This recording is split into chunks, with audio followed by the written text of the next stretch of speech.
कासिद-ए-हिंद TV news channel में आप सभी का खैर मकदम है। साइबराबाद पुलिस कमिश्नर के दफ्तर से बीआरएस कायदीन को गिरफ्तार कर लिया गया है और उन्हें केशमपेट पुलिस स्टेशन को मुंतकिल कर दिया गया।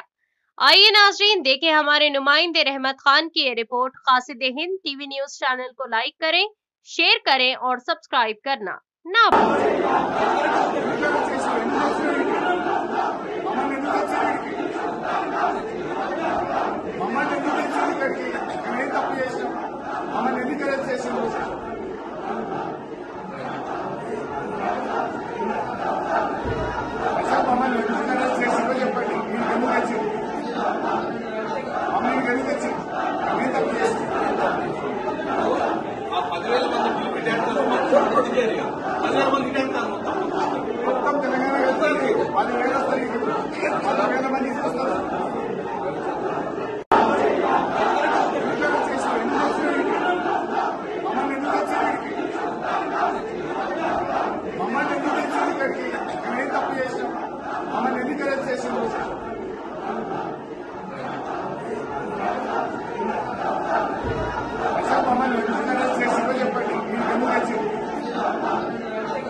తెలంగాణ